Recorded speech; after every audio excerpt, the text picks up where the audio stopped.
I'm not sure where to point this thing. It's me. So you can see it's me. I was very jealous of all my speakers who had very nice headshots, so I quickly took a picture of myself yesterday in the hotel. As Catherine introduced me, I'm communication officer for the ISC, but I'm also the project leader on the ISC side for this new gender equality project that we're launching with several partners. And previously, I was working at UNESCO for a little more than 5 years as a project coordinator in the media development section, taking care of community media and gender equality in the media. Very nice to meet you all. So I don't think, if you're in this room and you didn't pick AI next door, I think you don't need much convincing about what the problem is and what we need to do. Here's a quick recap of the data that we have on the ISC side from 2021. So these are the key finding that we have from the last data. Why is it continuing? So we have about 12% of women researchers that are members of academies, and we have 37% of unions that are shared by women. So there's a massive gap. The situation is a little bit better in union, and I think Javier will explain exactly why in his presentation, why things are looking a bit better in unions. I'm not going to bore you through the impact of this underrepresentation. It affects the relevance of science, it affects the climate, the working climate in this organization, because when you're one of the few women, you're not very encouraged to actually start your own initiative. And if we continue, so what is the project? So we're calling it for another ISC IAP SCDS project. It's not very sexy or newsworthy, but we're a democratic entity. And so we're still deliberating about what the actual title of the project will be. We're taking every decision by unanimity, so it's in progress, and I hope to be able to let you know very soon. The scope is global. The project is going to be about 9 months for this initial phase, and we hope to have the report released in time for the high-level political forum in July. So it's a UN event to review the SDGs, because one of the key SDGs being reviewed this year is the SDG on gender equality, as we are celebrating the anniversary of the 30th anniversary of the Beijing Declaration. So we have the project partner here listed. We're still open to integrating more partners. The OWSD that Tonya is going to present during our presentation is also going to be part of the project. So we need to discuss how. It's very much still at the inception phase. We have started working informally with the task force, but if you're interested, please let us know. There's always room for more.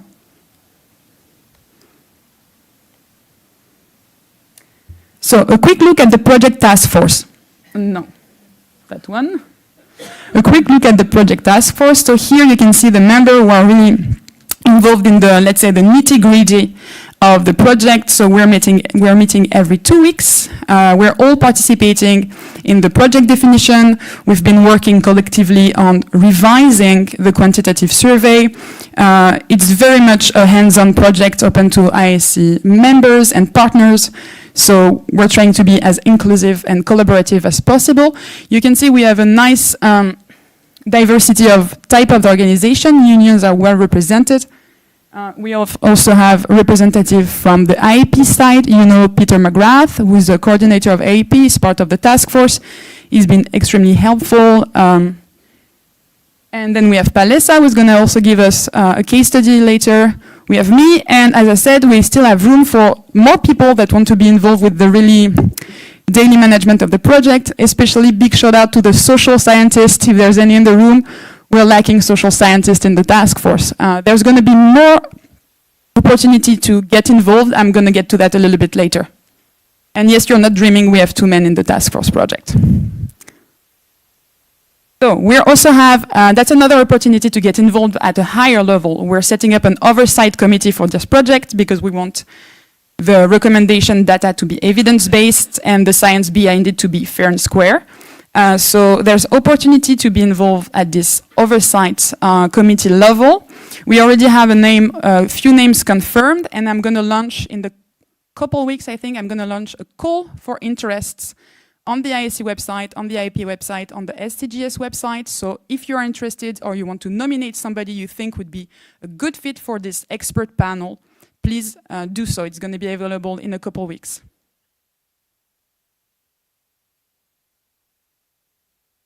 So another gender equality project from the ISC, you're going to tell me what's different about this one. So the first thing is that I know what you're thinking. We've done this before. You're doing things on your own level, on your personal level, organizational level. Well, we want to know about all of that. I don't want to start from zero. I'm not reinventing the wheel. So we're basing the work of earlier initiative that I know of. And there's opportunity to provide me with information on what you're doing and what you have produced. So please do so. And the main new feature about this project is that it combines quantitative and qualitative research methodology.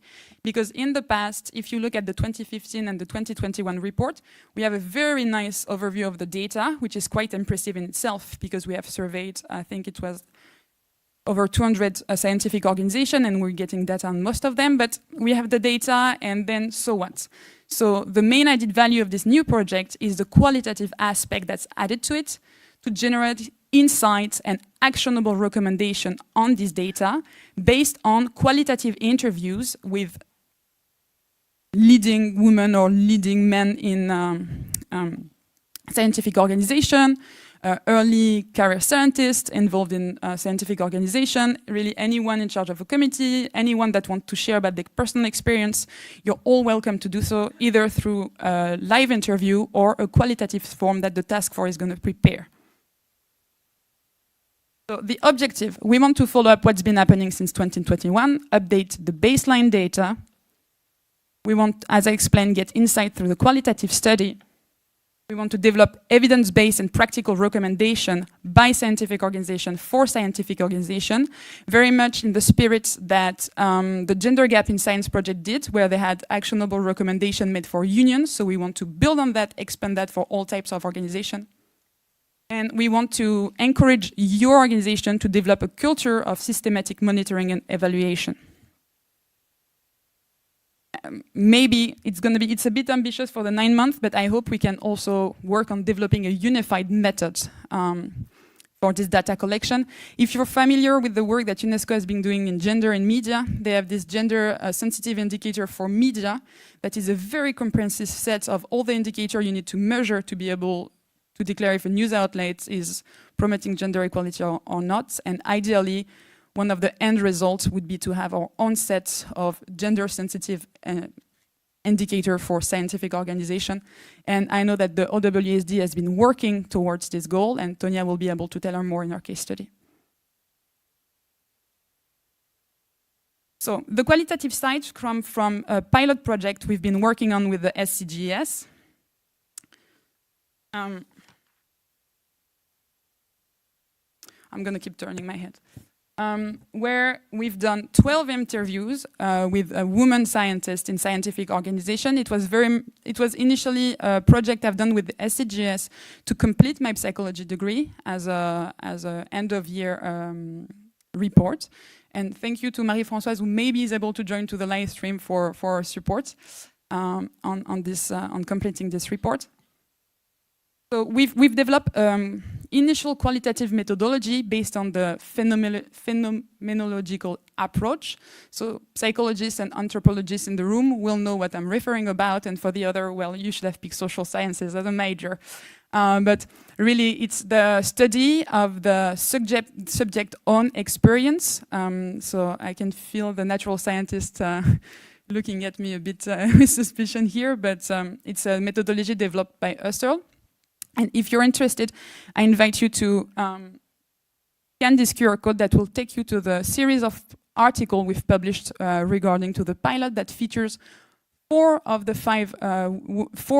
12 women that have been interviewed. So if you want to know more, it's online on the SCGS and ISC website, this series of articles.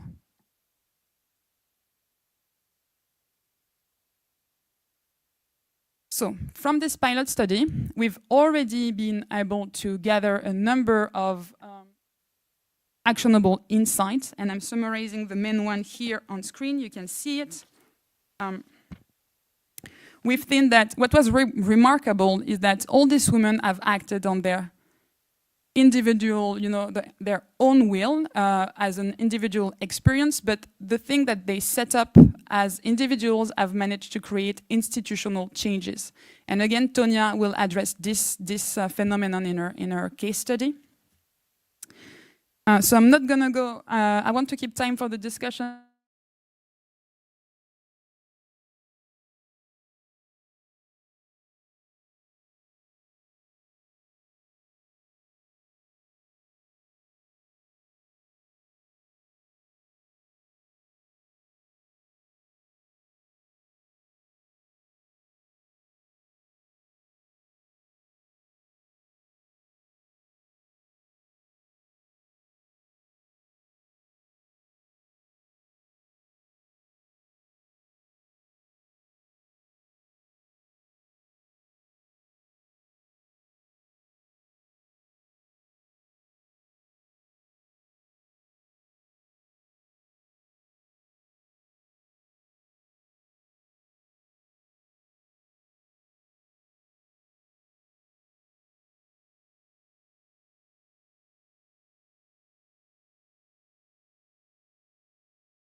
Actionable recommendation. But really, one of the other goal is really to start to have a coordinated platform with all the members of the partner organization to be able to, exchange best practice, discuss continuously on what you are doing in gender equality in science, promote your own resource, and really feed the project out of everything that's being done, and really keep in contact. Because I think here the main role of the IAC is to act as this coordination platform.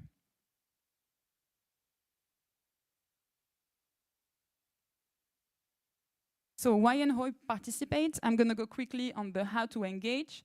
So like I said, your organization are going to receive a quantitative survey, probably through Anne, that you all know very well.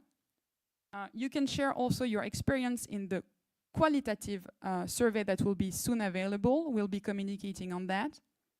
You can join the project scientific oversight panel. As I mentioned, a call is going to go out for that in the coming weeks for you to apply or nominate people.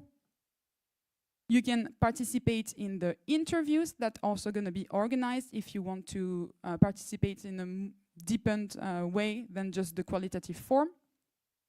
And if you have any other idea, please let us know. We'd love to hear about it during the discussion.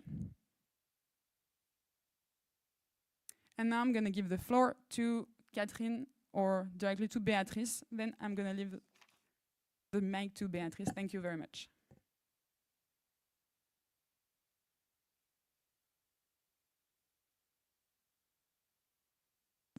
Thank you, Leah. And please let me start by thanking ISC and the Ministry of Higher Education for this opportunity. It's been a fantastic experience. As Leah said, Leah, do I change here? I'm from Argentina. I'm the president of the National Academy of Sciences of Argentina. Pardon?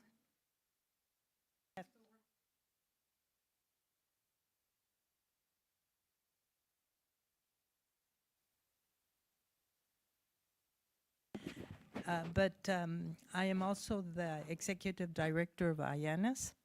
IANAS stands for the Inter-American Network of Academies of Sciences. We are a regional network of IAP that you have heard from Leah just a moment ago, that is part of this standing committee. As IANAS, we are not part of this committee yet, but all the information that we produce and that we have, it is all shared with IAP, and at this moment ISP is asking us for experts in gender and problems and so forth, so we will surely be involved in a more direct way soon. So let me first tell you a little bit about what IANAS is. IANAS is an organization, as I said, that depends from IAP and has 23 member academies that go from, I don't know how to put myself, do you hear me? Okay. So we have 23 member academies that go from Canada down to Argentina and Chile. So we have, as you can see, many different countries, many different economical, cultural, political situations. No,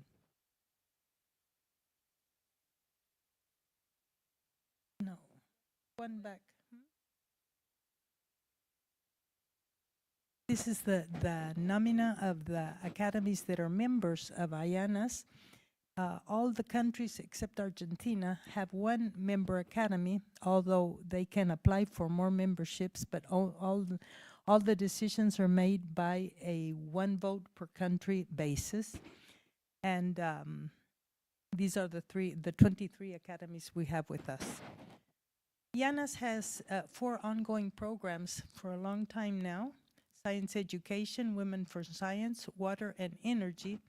And in the last 2 or 3 years, a new initiative has started on the Amazon that has many of the problems that we are discussing are their gender problems, their water problems. It goes through all of the programs that IANAS has. So this Amazon initiative is also trying to integrate all the 4 programs that it has ongoing. But what I wanted to tell you today was what we are doing in the Women for Science program very, very shortly. I'm not going to go into all the problems that we all know of what is the underrepresentation of women in science, but just to say that the diversity of political and economical environments, the different traditions, the different ages of the academies that form part of IANAS, reflects in the way that each academy can treat with the problems they have and how they can solve them. If you look at the academies that form part of IANAS, we've got on one end of the spectrum academies such as that of the United States, the National Academy of Sciences, or Canada. They're more than 150 years old and have started their attempts to increase the number of women more than 20 years ago, to the representation of women at different levels in science. On the other end, we've got academies that have been founded less than 10 years ago, so the situation is completely different from them, and the items that they are discussing are also different. But in any case, we do have a Women for Science organization, and we are trying to involve everyone and get everyone contributing to improve the situation. If you take the National Academy of Sciences of Argentina, for example, that, as I said, I'm the president, it was founded almost at the same time as, excuse me. It was founded almost at the same time as the National Academy of Sciences of the United States was founded, or that of Canada. Yet we have started considering the problem of gender, of the underrepresentation of women in science, only, I would say, about 5 or 6 years ago. So it's not a matter of how many years you have. It's not a matter of how many members you have, because if you consider the memberships of the different academies, it's also very different. For example, the National Academy of Science, the NAS, has more than 2,000 members. The academies in my country, by law, cannot have more than 40 seat members. So when you have one or two women that come in or come out, they change a lot the percentage of representation. But even so, I think it's valid to look at what is going on and what the situation had been and how we're going on now. So first let me tell you a bit of the activities we are doing. We're always trying to alert our member academies to help women, to get them represented. And so the organization of the program, of the Women for Science program, is to have one focal point from each country. And they try, we have 2 chairs, I'll give you the list at the end. They try to meet once a month or twice or once every 2 months just to discuss the problems they have, to try to see how they can help each other. And also we have some activities that have been going on for the last years and that we continue to keep because I think that things are improving. For example, we give awards for women scientists younger than 40 years of age or graduate students.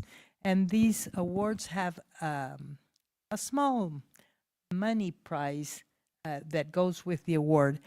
And even if it may not seem like it's a lot, it really is very helpful for people, for young women in some countries. And of course, these prizes are not open to all the countries. The more developed countries help the other countries, and so they will do the evaluation and so forth, but they cannot present candidates for these prizes. Another thing that we do are videos and photography contests. The videos are directed toward high school children and university people, young people, because we think that it's really important to get them involved in what is the importance of science, the women we have had in the past, to study the history of women in science in their countries. And it has been really very, very successful in the sense that we get many, many videos coming in from different countries. So young people really are getting involved in science. We also, of course, on our webpage have the posting and publications of interviews, biographies. I must say, by the way, that our page is having some problems now, but all this information is on the page, but we are migrating it to a new page thanks to the help of the National Academy of Sciences and to IAP. We are getting a new platform for our webpage that has had a lot of problems lately. So, one of the things that we are doing and that I want to show you very briefly is the quantification of what the situation is. What have we seen in the last times? This is very simple. Actually, this program started in 2010, and so I wasn't there yet, but in 2014, the first survey was done of the representation of women in the different academies and their participation, for example, in the executive committees and so forth. And if you look here at the numbers, let me put it down. I put 2 colors in because the first surveys until 2019 were completed and analyzed thoroughly, but the last survey is ongoing, so we only have the data from 8 academies, but still, I thought it was useful to show the data to you. You look down, what I have done is represented on the scale the percent of women that we have in each academy respect to the total number of members in the academies. And even if there is some turmoil in 2019, 2021, you can see that we have a positive slope on the curve of the amount of women that we have in our academies. We started in 2014 with 18.4 women, And today in 2024, considering the 8 academies that have answered our survey up to now, we have gone up to 25.9, almost 26%, which is, at least it's positive. We're far from getting where we want to go. We want to get to 50-50, but we are progressing. Now, if we look at the amount of women that we had in executive committees, that is in leadership positions along the years, actually we have changed. We have gone from 26.8% in 2014 up to 42%, 41.9 now. But what is very, for me, impressive is that in 2014 there was no women leading an academy in the Americas. 0. If you look at the academies today, we have 7 women leading academies. We have here Elena Groth, that's the first president of the Colombian Academy of Sciences. I'm the first president of the Argentine Academy of Sciences. Marcia McNude is the first woman president of the National Academy of Sciences of the USA. Alicia Dickenstein, that's from Argentina, is the first president. And you see the years that have passed with these academies. The United States Academies was founded in 1863. It has they're very different academies. They have over 2,000 members, but they have had in the 161 years that they have been ongoing, they have had 23 presidents. Of them, 22 were men, and now we have a woman president. If you look at the Academy of Exact Physical and Natural Sciences of Argentina, also founded in 1874, it's had 30 presidents. It only has the 40 seat members that I said by law, but it has 30. It has had 30 presidents, 29 men and 1 woman. And this situation goes on and on. I can show you more examples of younger academies. For example, these 2 academies, the one of Bolivia and the one of Mexico, were founded in 1960. They are about 65 years old, and 65, and they have 2 different situations. The Academy of Sciences of Mexico has 3,000 members, whereas the Academy of Sciences of Bolivia is quite similar to what happens in Argentina, only has 36 members. And yet, if you look at the officers that they have, and that's something I didn't say a minute ago, I will go back, but the officers they have in Bolivia, 5 are men and 1 is a woman. This is a situation that leaves the numbers as a 16%, which is very low. But then again, 1 person, 1 woman, or 2 makes a big difference in the numbers. So we have to consider this much more globally, not just take a 16%, a 40, a 30, or whatever. But the Academy of Sciences of Mexico has a 60% because they have 3 women out of 5. But if I can go back a minute.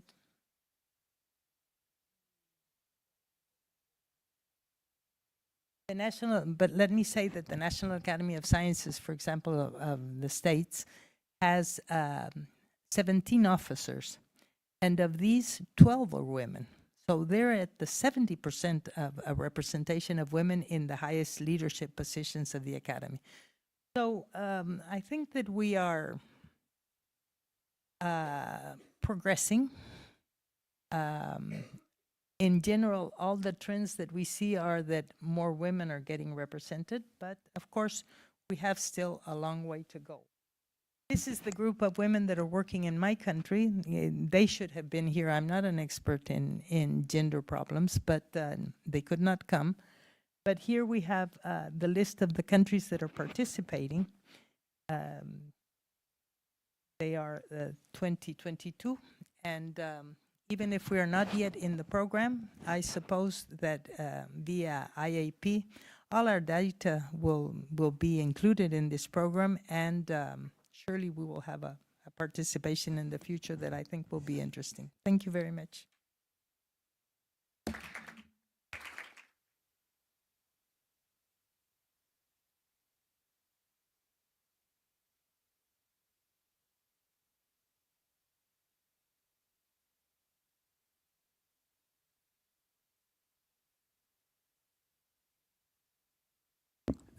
Good morning, colleagues. It's Palisa Khejani, it's except with the tied hair, and the golden parts of the hair have grown a little bit, or the darker parts of it have grown a little bit. I'm Palisa Khejani. I am the Director of Strategic Partnerships at the Human Sciences Research Council. I'm in the Office of the Chief Executive Officer, Prof. Saramsweta. And of course, thankfully, I am also the member of the, I am a fellow of the International Science Council. And for this morning, I think the green one.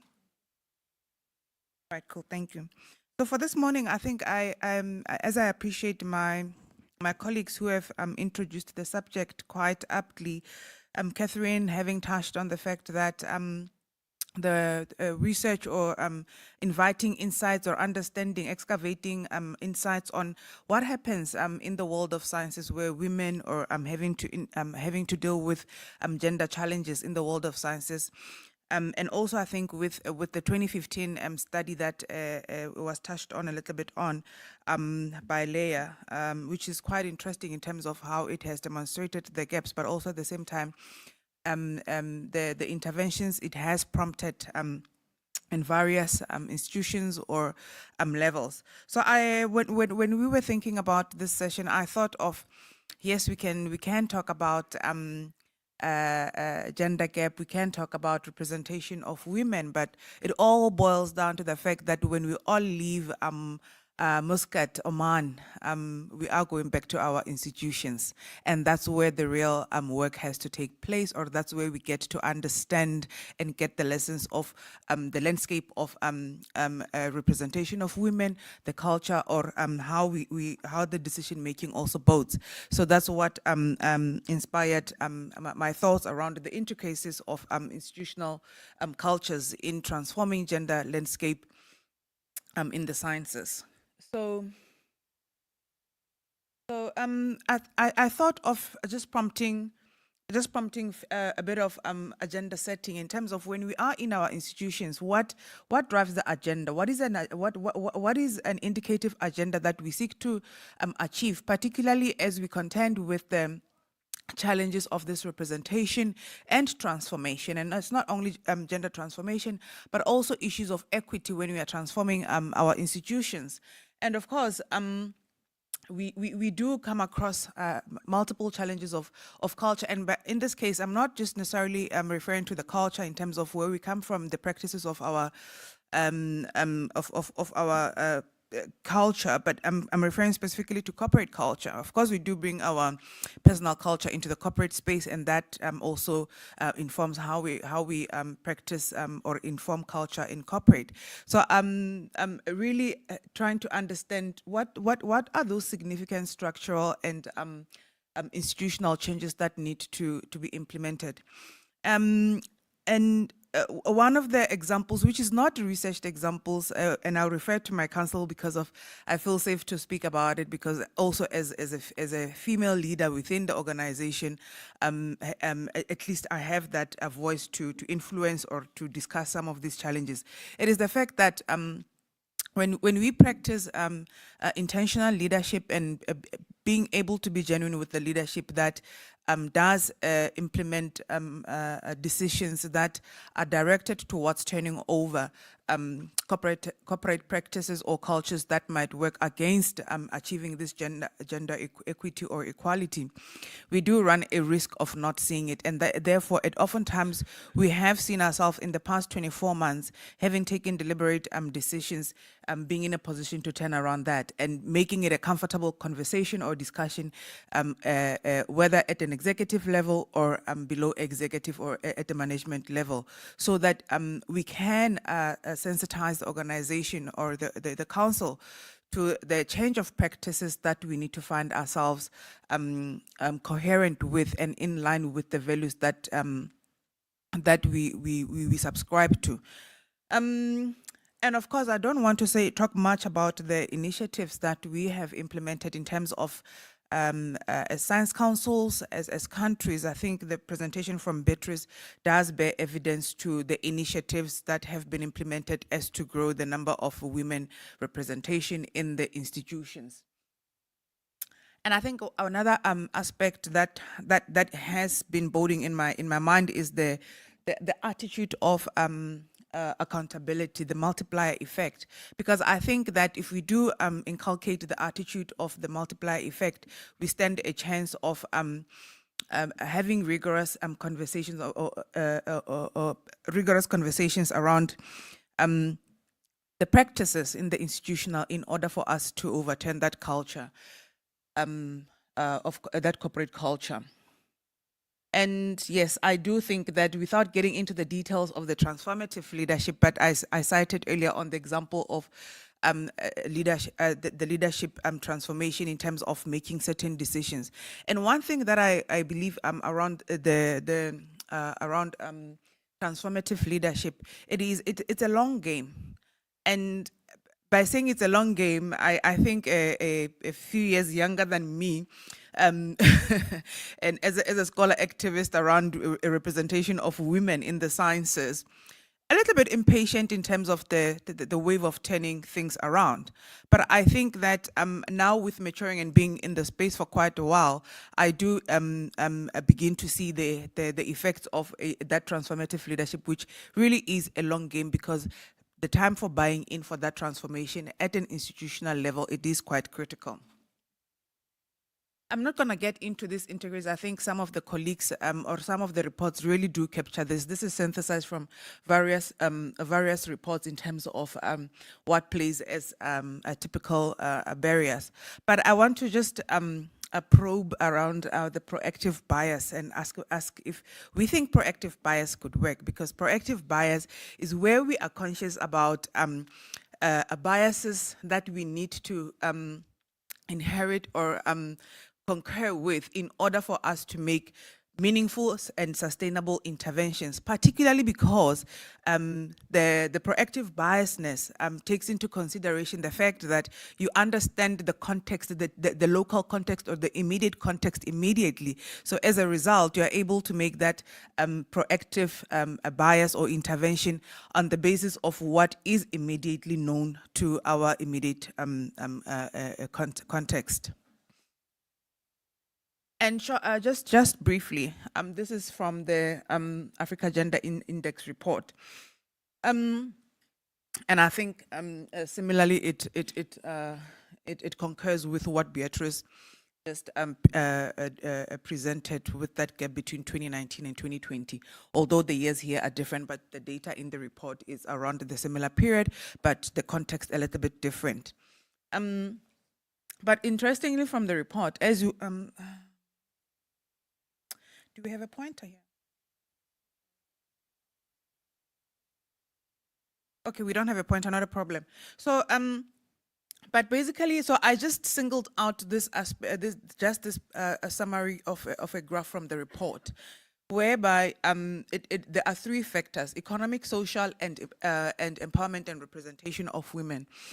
And similarly showing that whereas there has been a decline in the economic status of women in the 2023 compared to the 2019, there has been an increase in the empowerment and representation. But at the same time, the report does sensitize us to the fact that although women may have an increased status of empowerment and representation, the economic status, because it's taking a reverse, it's like we are likely to face conditions that make women much poorer, but also end up with practices that might be regressive to the work that has been done already. So as much as this is not a detailed analysis or detailed delving into how we can interpret this data, and of course it's a multi-country data, but I think if we have to implement or unpack this data, applying the lens of what really happens critically within the institutions, we do find that there are instances whereby with this regression, we end up having to expose women to cheaper or much reasonable labor, because now we are having much more younger scientists, but at the same time, the conditions are not changing, because we have to put them in the labor sector so that they can be employed, but rather at much more unfortunate conditions.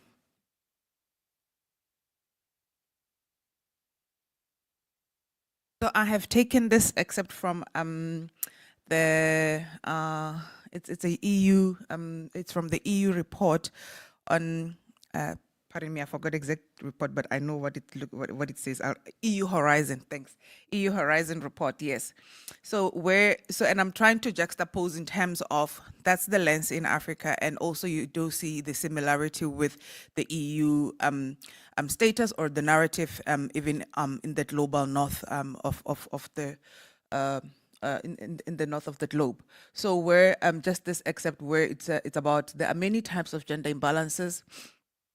Among the most persistent are the underrepresentation of women in the decision-making positions or at the highest level in academia. And I think also, which concurs with what Beatrice also just presented, to show that there has been a steady investment or injection of interventions to make sure that there are women that can be at decision-making levels, but then the underrepresentation persists. And I think also it speaks to, or it attests to the fact that it is a long game. So therefore, as much as at times when we do get frustrated with the fact that we've been talking about the same topic, it's been the same views, but I think we also lose a risk if we are not going to be in a position to evaluate what we deem as ordinarily the questions that we ask all the time. So I think that the tracking and evaluation is critical in the work that concerns gender or women representation in the sciences.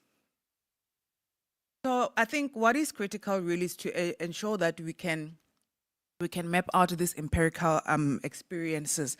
Liam made mention to the fact that the upcoming study will take a phenomenological direction, which will ensure that we can have these expressions being understood. And I also think that part of my thinking is that in understanding institutions as having the structure, but also the agency from the humans who form the structure of those institutions, it's quite critical to understand. And also, I would also nudge further to say that we need to inculcate principles or the theory of understanding critical realism as a theory, take that theory and embed it in that phenomenological approach as we do these kinds of studies, because at least that brings us to the middle ground of understanding the metaphysical standpoint as well as the empirical research, and in ensuring that all those narratives that are being collected, they can really represent the fabric of what is going on in the institutions, and how we can craft policies that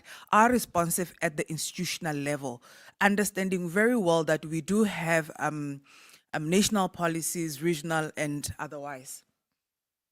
So and of that speaks to the second bullet around the behavioral data, which I believe is quite critical, as well as that expansive or discursive data for us to be able to make meaningful sense of these barriers.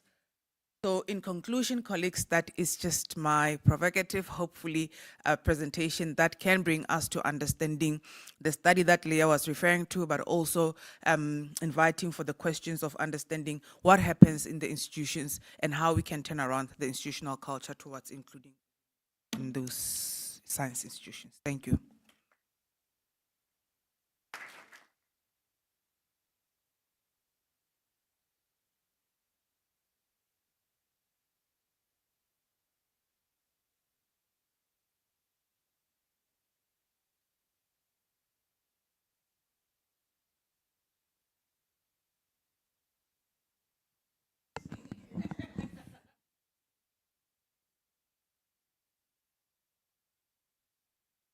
So thank you very much, Catherine. Thank you, Leah, for the opportunity and also for putting together this session on the issue of gender.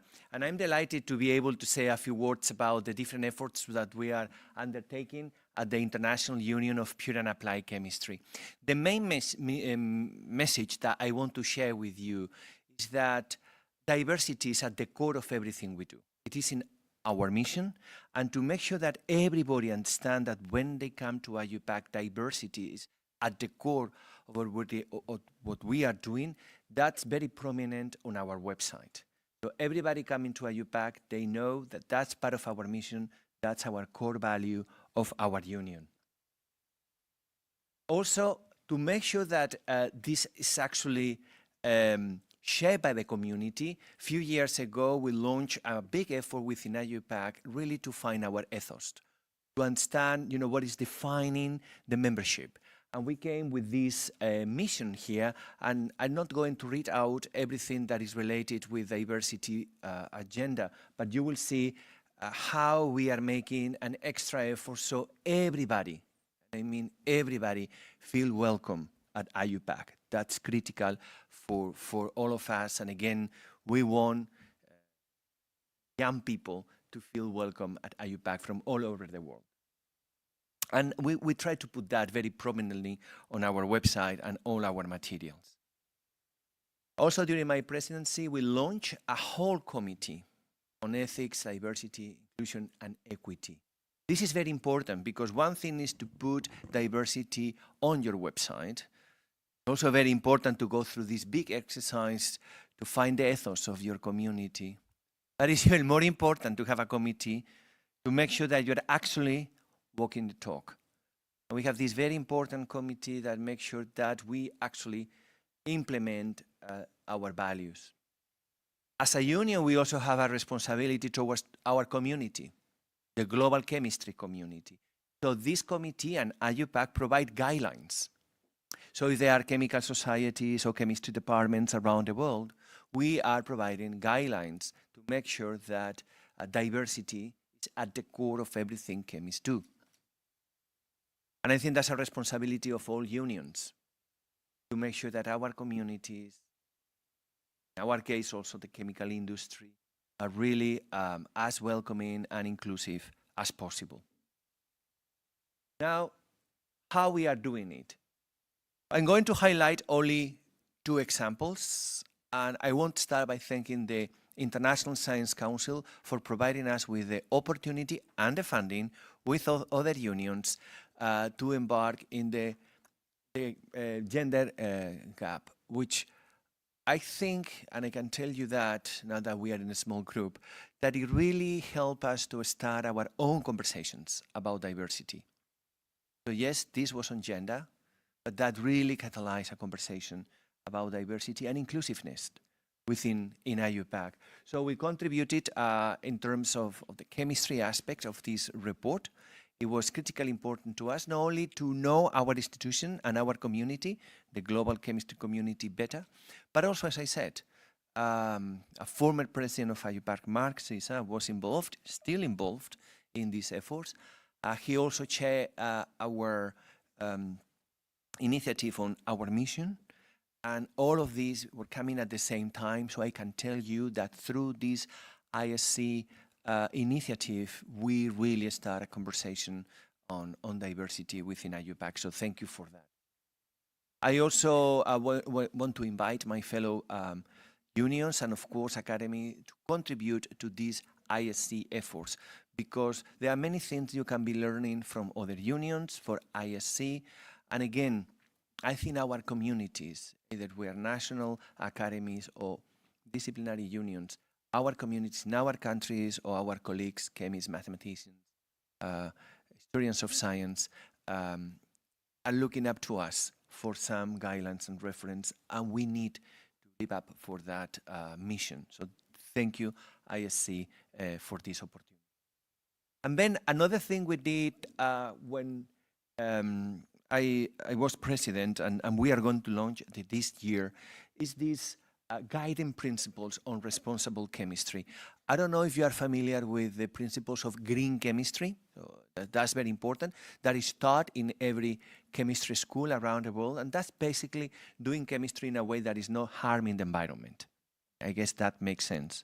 But at IUPAC, we realize that doing chemistry that doesn't harm the environment is not enough. We also need to care about our own people. And that, of course, involves safety.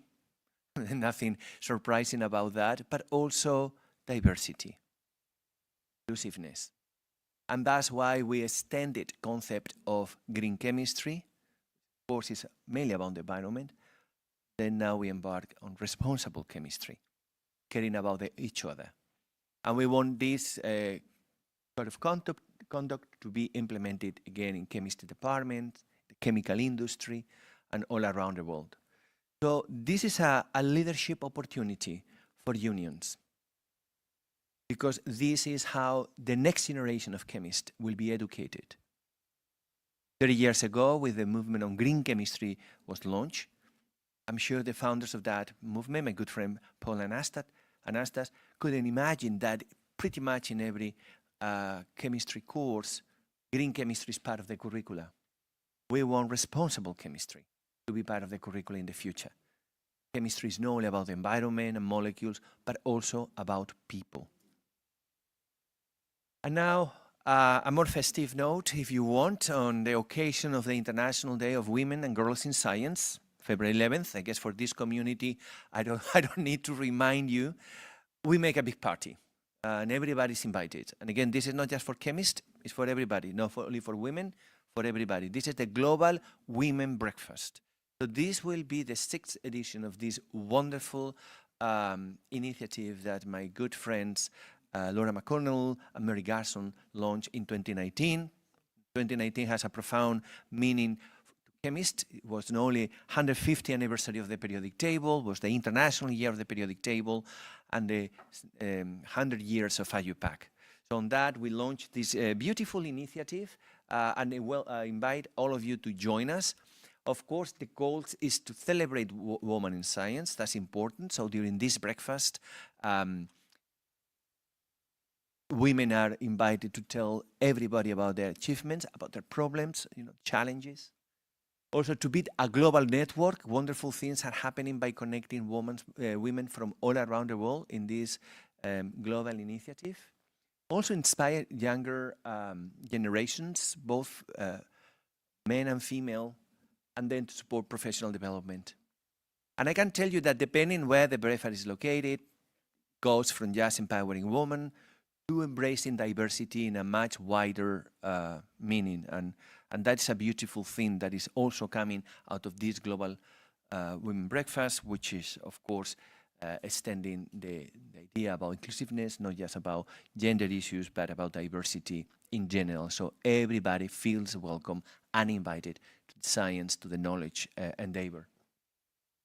So just to finalize, because I know I need to be short, a few statistics. This has been a huge success, and it requires very little effort. So basically, we are inviting people from around the world to join us in what is really a breakfast. It starts in New Zealand, and then it goes all the way to Hawaii. We get thousands of people from more than 100 countries that are joining our breakfast. So just to give you a sense, I leave you with this beautiful video of men and women from all around the world celebrating science. Science and the possibility to contribute to science. What we want to achieve with this initiative is for young people to feel that they can be the main characters of chemistry, of science in general. It's not something which is dead in the textbooks, but you can be the main character. You can go to the lab and contribute to this adventure, which is knowledge. So thank you very much for your attention.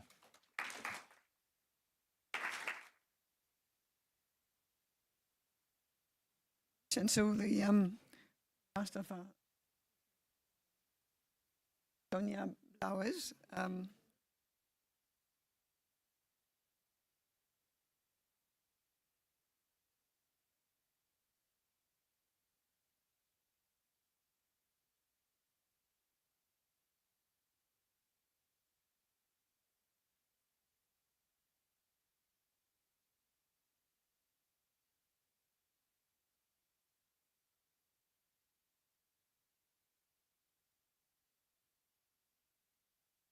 Good morning, everybody.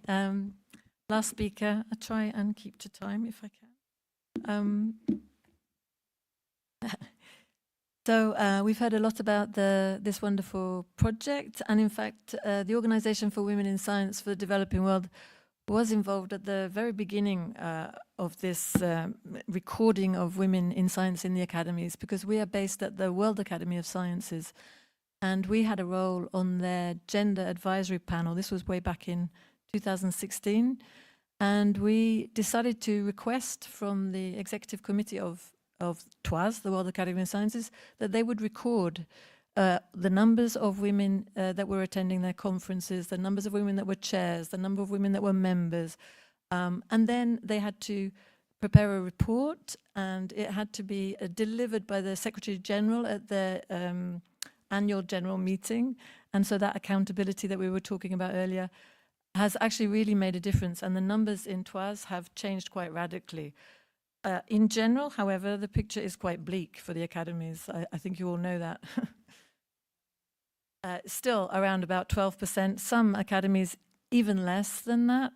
Some academies obviously doing much better. But really, in order to change that number, there would have to be some radical interventions. And you would have to have, as the Dutch Academy did, 1 year when you only nominate women. Otherwise, statistically, there's no way that you can change that number unless loads of the men leave, right? It's just not possible. So there does need to be some action on that side. Just to give you these places where you can go and have a look, the numbers of women in STEM do vary enormously across the globe. Our focus is in developing countries. This is a great chart that you can find in a UNESCO gender report. But this is only data up until 2021, which is again another issue that we face. And even this data from 2021 refers very often to data from much earlier. And this is one of the things we're trying to rectify at our organization, is find a way to systematically and uniformly collect data in the different countries and the different regions. Very unfortunately, UNESCO has stopped doing this systematic collection. There was a wonderful Institute of Statistics, the UIS, based in Montreal, that had a fantastic page. You could go in for any country, you could get the numbers. They don't have the funds now to support that. It's a big shame. It is an opportunity, I think, for ISC to really do something, and UNESCO. So that's a call out.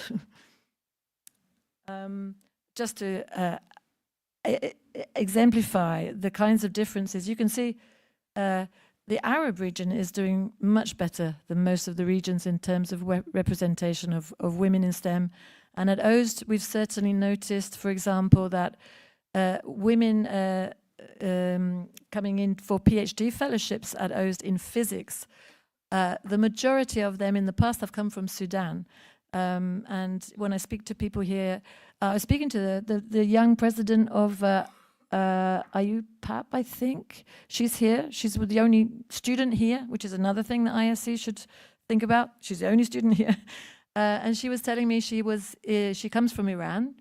She's now doing her master's in Switzerland, and she said she was shocked at how few women there are in Switzerland doing physics. Where she came from, it was very much 50-50. So our prejudices and our experiences in our own countries are not represented across the globe. We need to always remember that.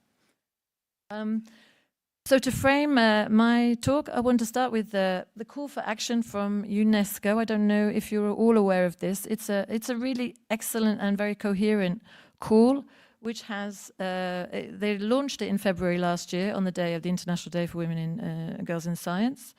And it has 3 prongs to it, which I think is extremely helpful. You can see dismantle gender stereotypes and biases in science, open educational pathways for girls in science, and the third one is create empowering workplace environments. I think that those 3 broad themes are very relevant to all of us here. I want to focus for my presentation today just on the first, which is dismantling gender stereotypes and biases in science through role models, because I want to talk to you about how a focus on individuals, which is what we've been doing mostly at the Organization for Women in Science for the Developing World, can both have an impact, obviously, on the individual's career, but also we need to find ways to track the impact of that individual on their surroundings. And then at OST, we're moving towards a new strategy this year where we are going to be leveraging much more our possibility through these individual women to transform the institutions where they are based. An obvious way to raise visibility of women in science as role models is to give them a prize. We, since 2011, have been awarding 5 women per year from a very small number of eligible countries. They're all least developed countries or very under-resourced countries. So that's the majority of African countries, of course, and very few Latin American countries until recently. But 5 awardees from 5 regions, and we've now given these awards in around the themes of the SDGs. Last year, the awards were around the SDG around water, and these awardees come from Bangladesh, Sri Lanka, Rwanda, Honduras. You can see there's an incredible variety. They are incredible role models for women in their country. As soon as an awardee here receives the prize, the next year we get many applications from their countries. It's really, really important. The other emphasis that we've had is on individual PhD fellowships. It's a South-to-South mobility program. The idea here is that women from the countries we represent don't have the resources to do an excellent PhD. They don't have the labs, they don't have the supervisors. They need to travel. So we give them a grant in order to travel, and they can do a sandwich degree or they can do a full-time degree in another country in the developing world. You can see here, Elodie is a great example. She got her PhD at the University de Parakou in Benin, and she traveled to Burkina Faso, to an institute that she selected. She decided that this was the right institute for her. There was a supervisor there who could follow her at the University of Nasi Bono. And the result for her was increased scientific collaborations. She was able to handle very advanced equipment for data collection. She expanded her network, both in climate change and in livestock farming. This is really, really typical of the PhD fellows. Here is the slide just showing some of the various kinds of impact that we have been able to trace. This PhD program has been going for 25 years, very sadly. 2 years ago, it was discontinued because the funding from CEDA which has been there all the time, changing government, and so unfortunately the funding is no longer there. We're looking for support, but we've been tracking the impact of these fellowships long term, as you were talking about, Peleza. It's a long game, and donors to invest in PhDs they are remarkable because they don't see any impact for years. But we have got some of these results coming in now. We know where our alumni have ended up. So 75% of them are in academia. That means that they are giving back to STEM education. They're continuing as mentors, as leaders. 16% in policy, 5% in industry, and 2.5% in NGOs. You can see in the bottom slide the job titles. Many are in leadership positions. So you can see 29% are heads of their departments. You can see 21% have managerial roles in their institutes, chancellors, vice chancellors. You can see 27% are journal editors or reviewers. You can see all the kinds of influences they have. So that's the argument I'm trying to make, is that was one individual, but she, ended up in these positions, and she has such a knock-on effect on her institute and on many upcoming students. You can see the region of residence where they are now. This is years after finishing their PhDs. Look at that. 78% are in sub-Saharan Africa. That is a result. And 27% are in Africa. So that's basically 78 plus 27. I can't do the maths, but nearly all of our PhD students are still in Africa, the alumni. Here is just some examples of PhD alumni that we've been able to trace back from 2004, 2005. They are heads of department. Here we have Sarah, who is the director of the National History Museum of Sudan. Unfortunately, has had to leave the country because of the conflict right now. Here we have Mama Aton, who is from Myanmar.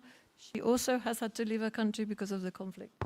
And Marceline, from Nigeria, who did her studies with OSD in Senegal. They are all now influential women working in STEM. We have an early career fellowship. The idea of the early career fellowship is different from the PhD. The idea of the early career is that you come from these same countries, you've maybe gone abroad and you've done your PhD because you had to leave because there weren't the resources, but you want to be back home and you want to carry on your research.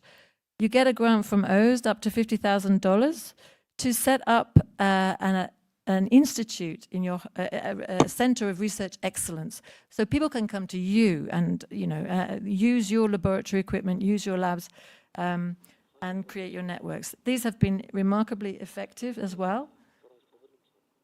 And we at OSD, we do all kinds of things with the early career fellows. We developed a wonderful gamification tool to help the early career fellows understand how to link with policymakers. I can tell you more about that later. Julia's here in the audience and she basically developed that game. She can talk to you about that. Here are some of the impact stories from this early career fellowship. You can see again, 41% were promoted in their institutes because they got this fellowship. That's already a result. 31% received an increase in salary. 69% received more authority or responsibilities in their institute. 67% more recognition outside their institute. 46% were successful in getting additional funding. It's a sustainable fellowship, okay?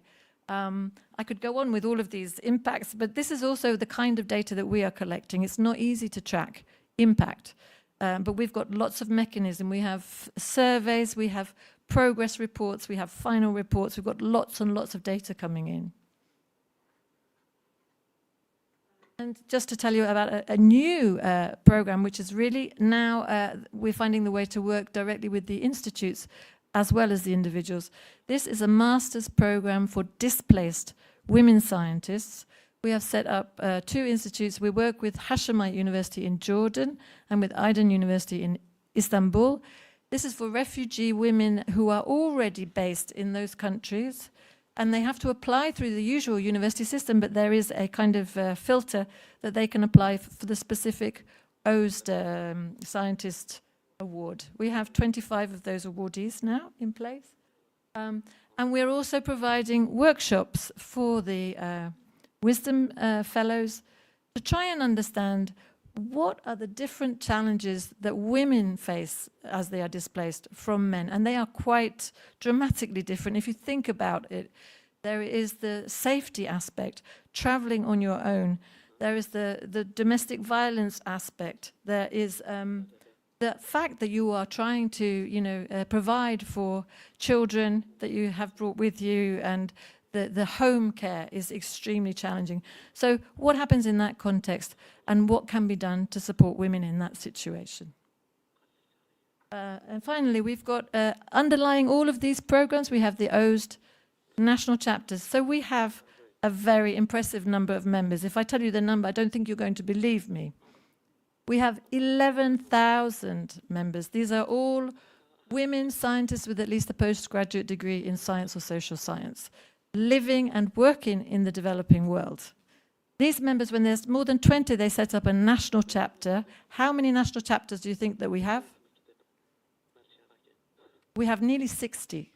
Again, all in the developing world. These are communities of women scientists who understand the specific challenges in their communities, and they try and find solutions. These are some numbers from 2023. They've already increased by 1,000 this year. You can see the difference.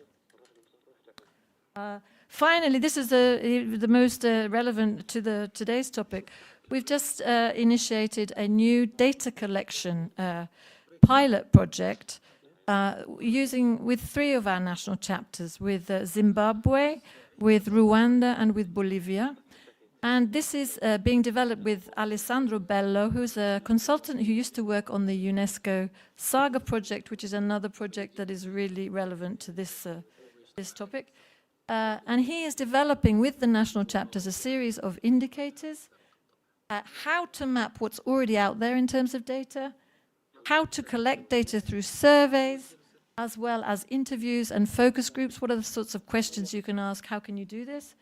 How to map policy, also that's relevant to gender if you're interested. That's an additional tool. And then finally, how to analyze the information collected. The idea there is to have a uniform and systematic comparative collection of data that will be rolled out by our national chapters in all of these different countries. So, and this work here is going to be launched in with the IDRC in February.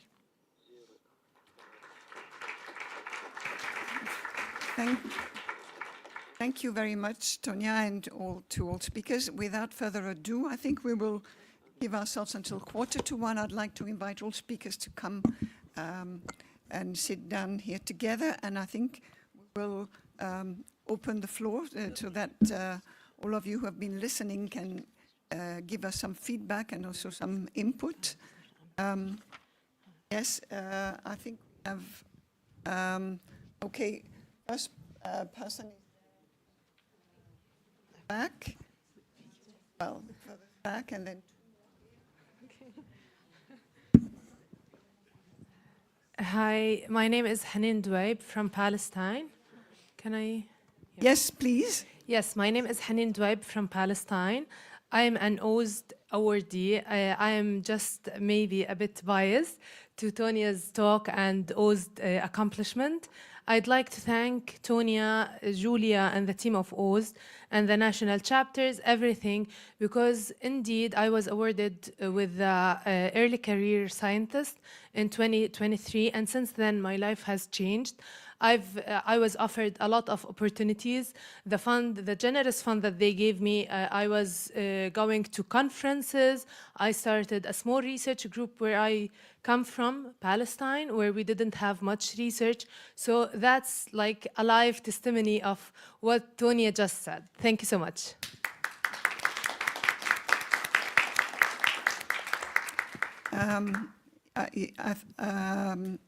Yes, I think Odile, please. Okay, so my name is Odile Eisenstein. I am a representative of Category 2 member because it's a member of the French Academy of Science. And I would like to actually mention something about how difficult but how progressive we are actually in I would say, this problem. First of all, before I start, I would like to say that a problem which concerns half of the population of the world could be actually worth a plenary talk at this ISC. So I'll say it's as important as every other topic, and I would like plenary talk for next time. That's one. Second, French Academy of Science has actually been quite representative of a problem in the past, which is kind of getting better. Problem in the past, total number of academicians since its creation, 1666, over 3,000 people. I say total, okay? All dead now, I'm sorry, most of them. Number of women elected, 74. You can do the math, 2%. But that is over the total. First woman elected, 78. 1978, okay? 300 years ago after creation of the Academy. We are now, I would say, I think 15%. But now the last election, which was last year, more than half of the new members, I say more than half of the new members were women, which was viewed as impressive. They were not elected because they were women, they were elected because they were good scientists. Because you don't want to be elected because you are a woman. Okay, so this was impressive. Now the French Academy of Science has written a report, very detailed, maybe actually a little bit on the French side, but has some interest. It's in French, can be translated with every good II, which is why it is many problems and describing solution. Proposal. One of them is actually been what we heard, giving opportunities for actually getting better very early. So typically, L'Oréal, we actually are associated with L'Oréal giving awards to PhD student and postdoc. we are associated with the Ministry of National Education, giving awards to early career and late careers. So the first award is called L'Oréal UNESCO Award. The second one is called Irène Joliot-Curie Award. Irène Joliot-Curie Award, which many men call that the Joliot-Curie Award. And I say, no, it's the Irène Joliot-Curie Award. The woman. Now, I'd like to finish, and I'm done with that, with the biggest scandal of the French Academy of Science. Let me remind you that Marie Curie, Nobel Prize winner of 2 prizes, was never a member of the French Academy of Science. So you say 2 Nobel Prize, not a member. And if you want to know why, you can read in the report, and I know a little bit of the story. So now we're taking better, but there was a bit of problem in the past. Thank you.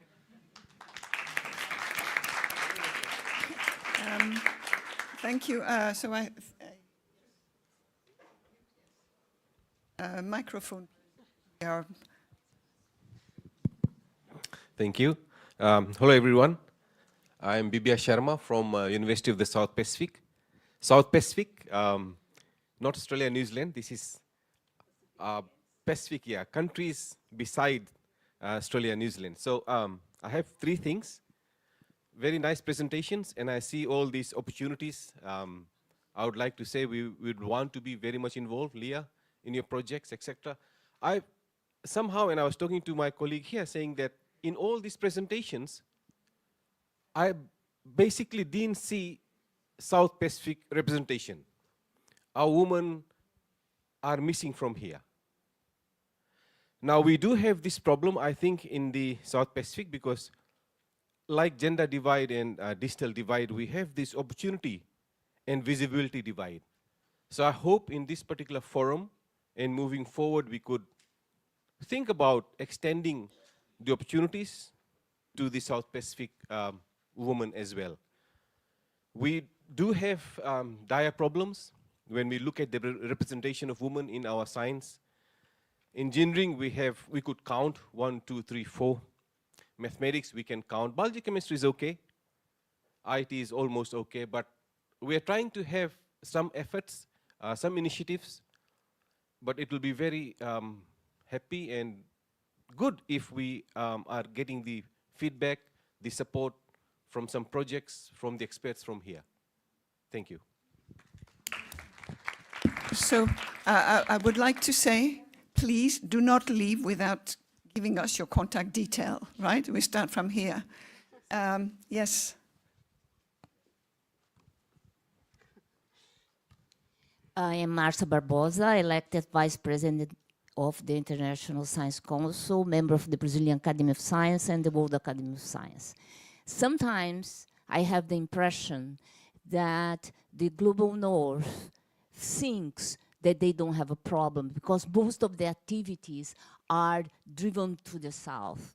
And our studies, since I was at IUPAP, shows that actually countries in Africa, Latin America, and some parts in Asia have a better percentage of women representative than the Global North.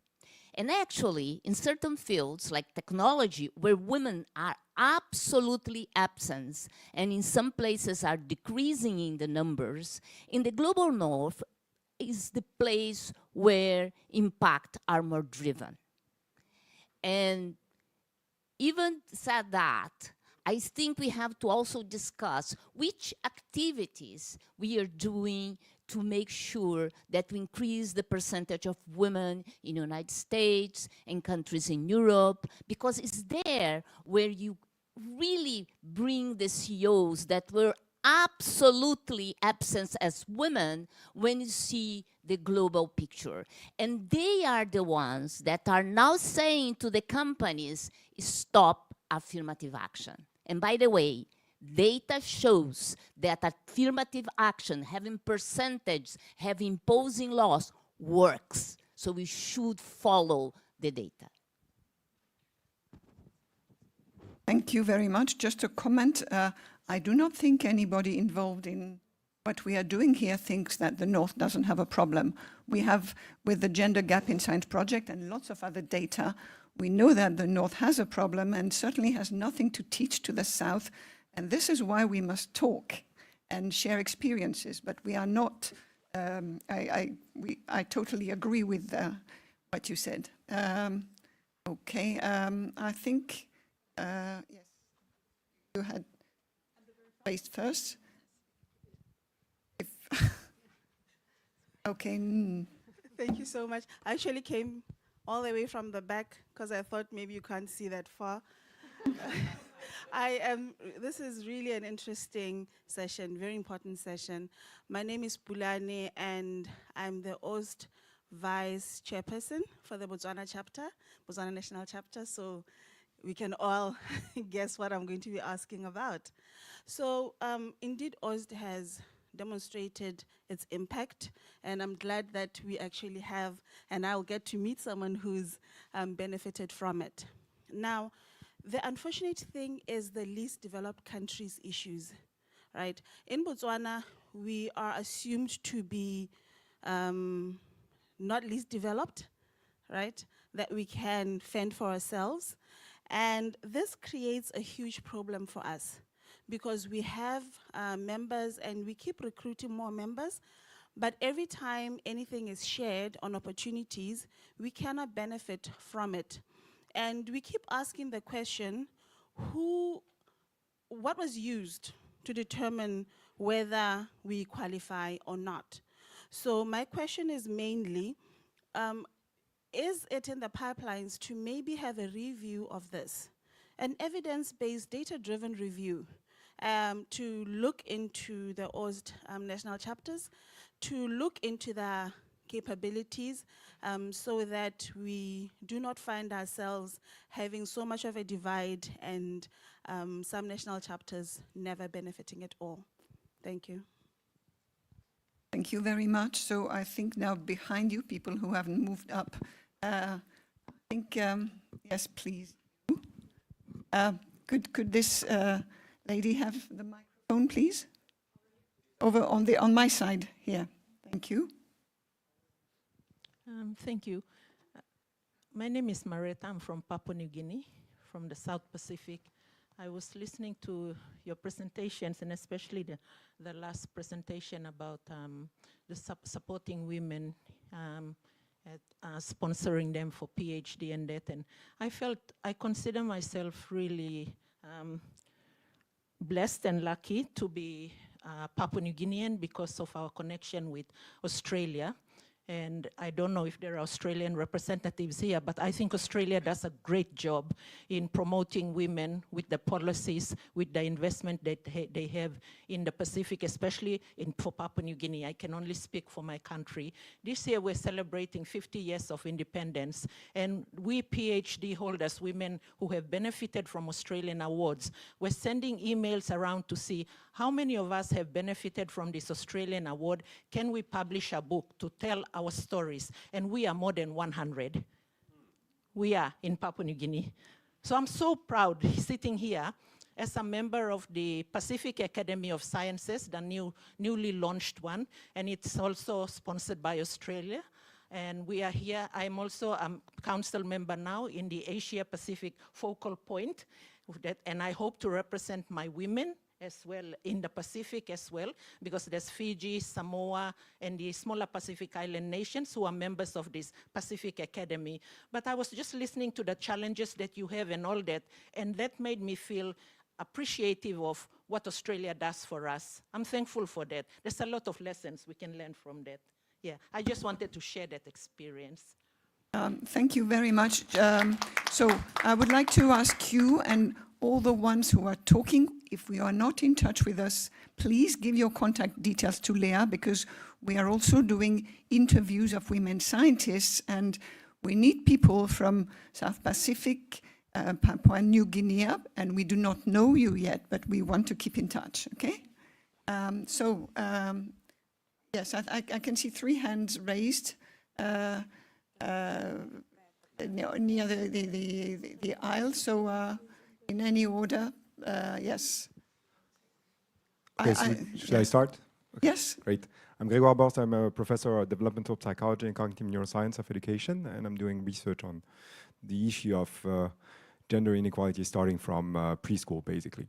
And my question was a bit technical on the study you're doing, and I didn't remember the name, so because you have no name, SCIAP, whatever.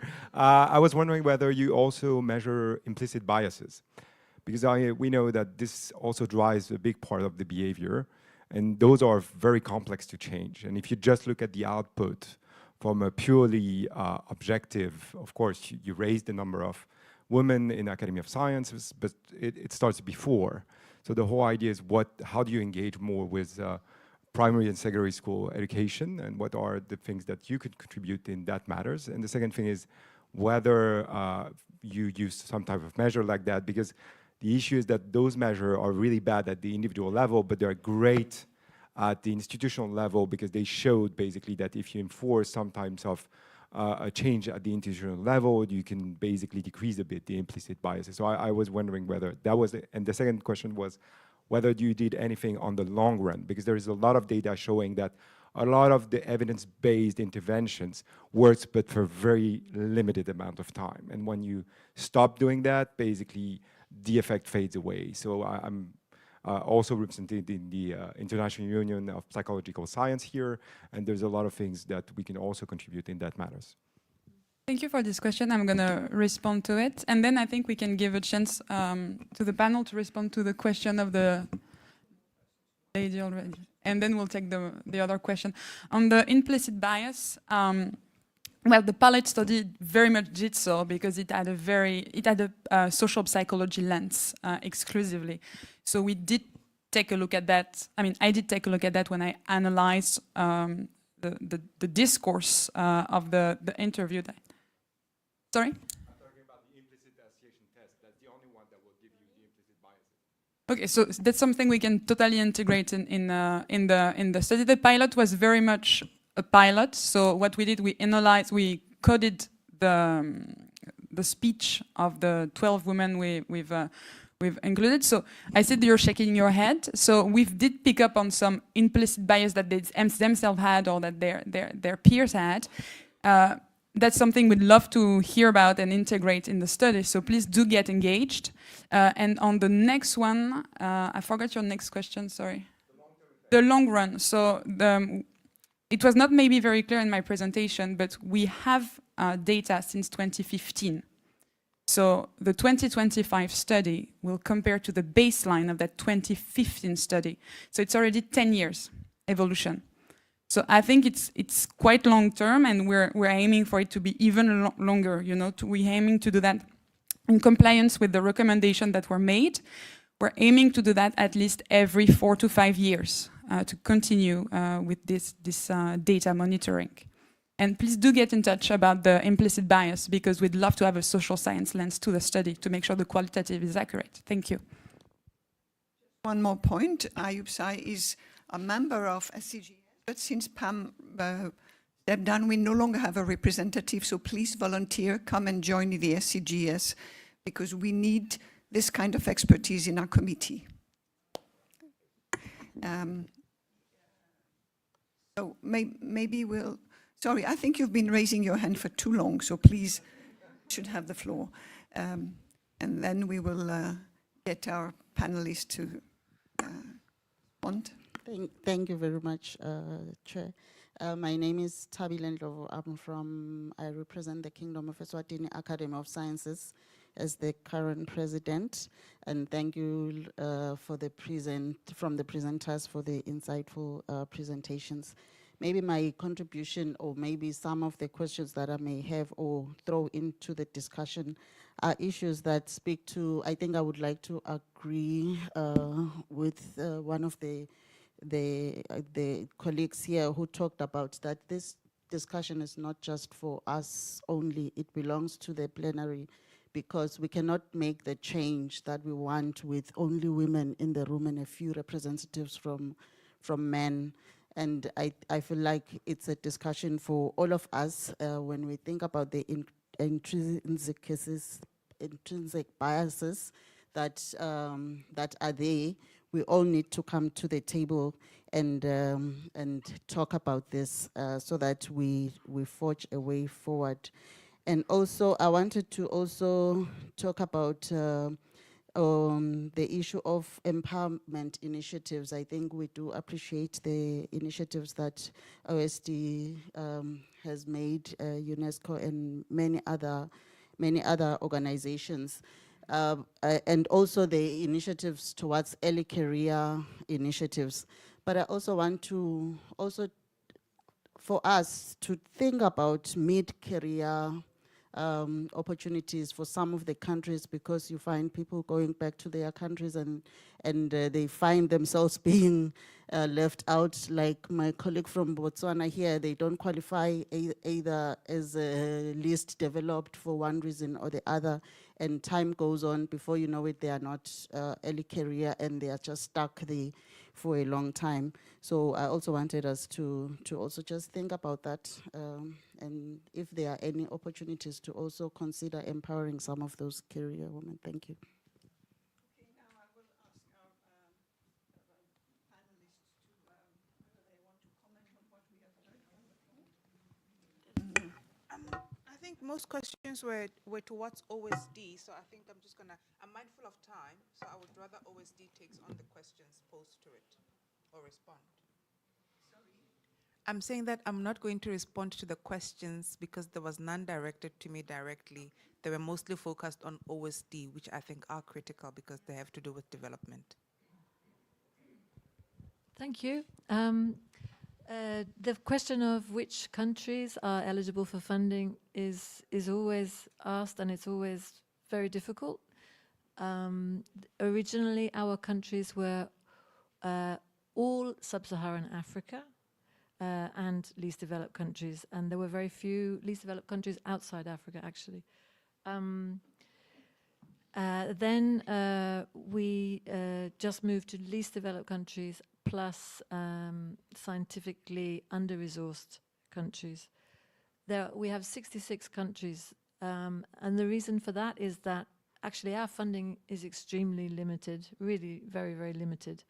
The funding for the national chapters, we've only recently had specific funding for the national chapters. Until 2 years ago, all the national chapters did their own fundraising and provided their own events, and OSD was able to provide some kind of, networking and facilitation, but we didn't have the funding. Generally, however, we are absolutely not against funding Botswana if funds can be found. And so the idea is that those countries that have marginally more, how can we say, resources may be able to attract funding from their governments, or maybe we can work together. Different funders can come on board with different priorities, and they say, we want to fund Botswana. We try to work with the Nigerian government, for example. Nigeria fell off our list. We have more than 2,000 members in Nigeria who are very, very upset with us. We write to the ministers maybe every year to say, could you help us to fund a specific program for Nigerians? But so we're in a trap. There's no like, we would love to fund Botswana if it was possible. If anybody out here would love to fund Botswana, please come and talk to us. But it's a limited amount of money we have, and we try to do what we can. And what was the other question for OSD? Sorry. Well, it was more appreciation. Appreciation for the work you do. Yes. Oh, the midterm career. On the bias implicit. So if anybody, I think we are fine. I think Leah has dealt with it. Yeah, I would like to at least end with a note of hope. I know with the academies, the numbers are not great, and definitely in the global north we need to do better. But if you look at the movement of young academies, the story is completely different. In many young academies, there are more female academicians than male, and that's great.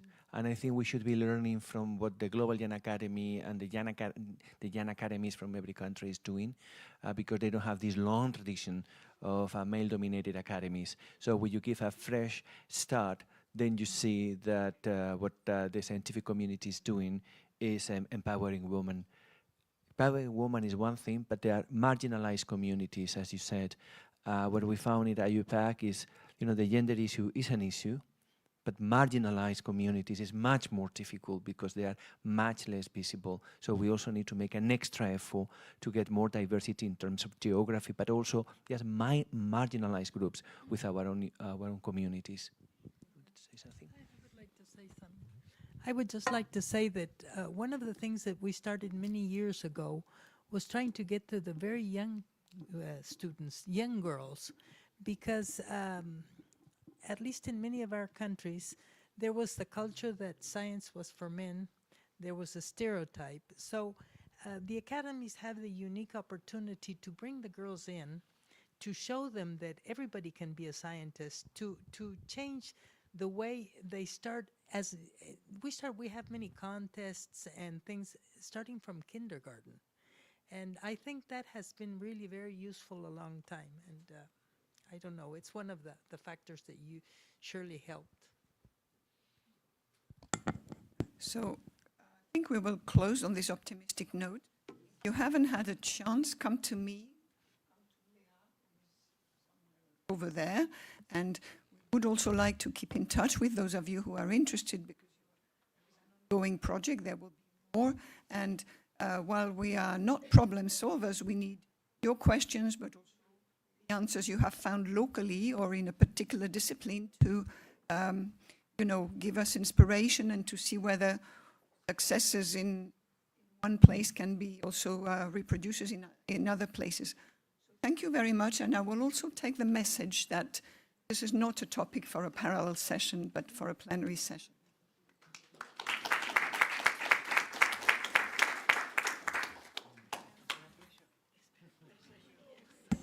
Thank you so much. If you want to deepen this conversation and touch on many more subjects that you've mentioned in the question more in depth, I invite you to come to this webinar. We'll have 2 hours to discuss together.